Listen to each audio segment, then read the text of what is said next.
All right. Uh, Welcome my 4 subscribers now.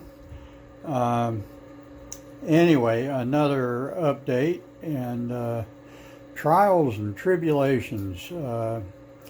Finally got the board swapped out and just had an incredible amount of difficulty getting a display to work on this thing. And you're really running Clipper, doing it through the computer. It's not like you really need a display, but I wanted a display on this one for various reasons. But anyway, just to show you what was going on, originally I used the SKR Turbo 1.4 board. This is the mounting adapter that went in the space here that this mounted to, and then of course you have drivers plugged in that made the height of the board, even worse. And it barely, with the feet here, it barely had clearance, and it was just going to be a non-starter all the way around. So I swapped this board out for one of these. One of these. And this is the SKR Mini E3 version 3. And it's the most current version of the SKR Mini board, and that actually I'd have been much better off probably just getting the SKR Mini V2. And the reason for that was some compatibility issues with a display. The V2, as I understand it, has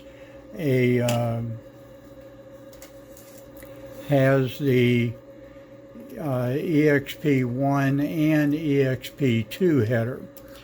The version 3 obviously does not, as it's not there. It's got the, get a better view here, it's got the SKR or the EXP1 and then SPI pins. But anyway, I could not, and this is, for some reason, I'm pretty sure I probably messed it up, the hot end quit working on this board. So I had to get another board, and that's the one that's installed in the printer now, this board here. Anyway, there's a rather, a lot of, I know there are a lot of people out there smarter than me, and one of them came up with this little guy.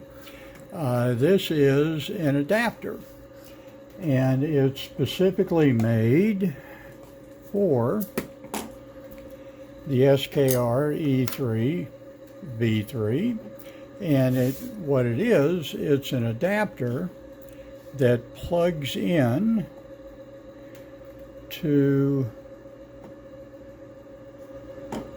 the headers there and gives you XP1 and XP2, and it works beautifully, with one glaring problem. This is, you got your USB and SD card slots here, which have to bump up against here to line up with the opening. So this board, when it's mounted, has to be mounted butting up against that side, and obviously can't do that with that header pin sticking out. So, neat little gadget, worked great, but I couldn't use it. And that's what all of these wires are. These wires are a set of cables I made to do the same thing that header adapter does. And that's got me plugged into my Tech 12H64 display and LEDs, and everything works fine on that. I moved the Pi board out of its external holder into a board holder off of the rail here. Oops, excuse me, off of the rail, the cross rail. I'm going to reorient this so that the USB plug is pointing this way. That'll just make routing this easier to plug in. With the way the cables are routed right now, even when I put this cover in, which it will fit, the cover will fit, I'm going to have to notch out just a little area here, probably take about 3/4 of an inch of this off, and that'll give me room for these wiring. The only wiring that I wasn't able to get exclusively underneath the machine are the BTT filament runout sensor, one of the and the A and B, well, not the A and B, but the B motor. There's no way, unless I drill a hole somewhere, to get that wire, and it's fine right there. It's the pads keep the rail off of it. The other one just drops in and comes down and goes in, and everything else will fit right in there.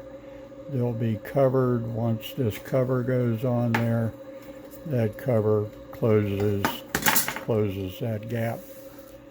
And this, I've got a holder for this already made. I may need to adapt it so I can mount it on this back rail back here.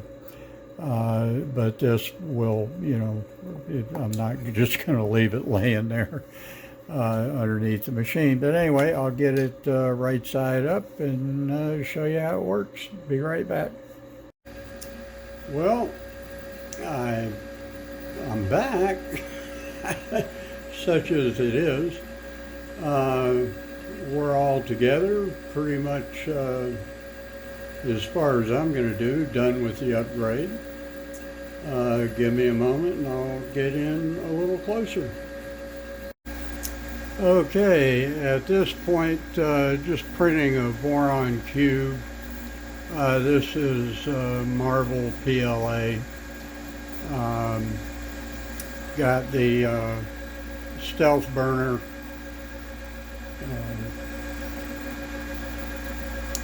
Hot end installed, the clicky probe with the docking station, that's up and working. Got the Pies Tech label in.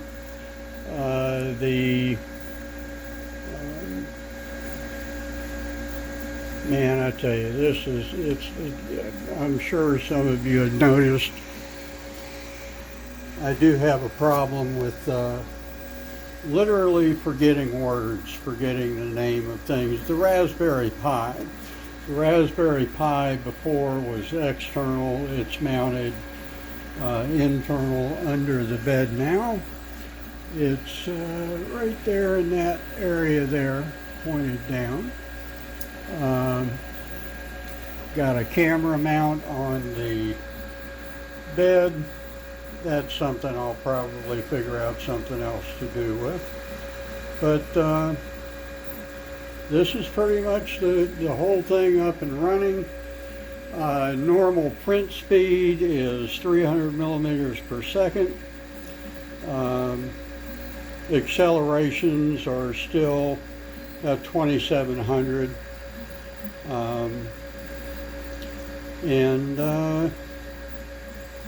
No, that's pretty much it.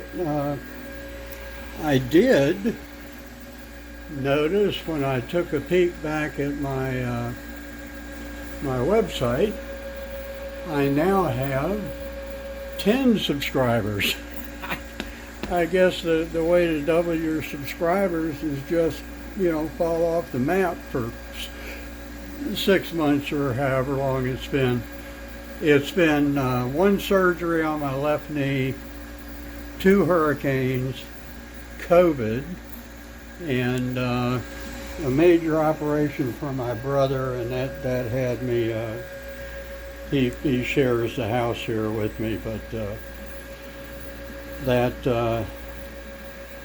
took up a lot of my time. But I really would say overall, this is worth it. Now that I've got a little bit of time, I'm going to go ahead and get this video up as quick as I can, and then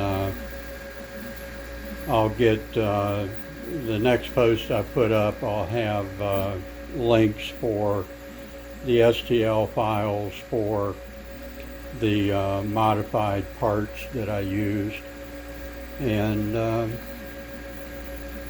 I don't know. I'm not sure what I'll do after that so far as posting any videos. I may or may not, just not sure. As I said, I'm incredibly surprised that anybody would want to watch this stuff, much less follow it. But anyway, I'll try and get, I'll do some speed demonstrations and, show just how much you can push it before you start losing steps. But we'll see you next time. Thank you much. And again, for all you folks that subscribed, I really am amazed that you put up with this. But thank you very much. Have a good day. Be safe.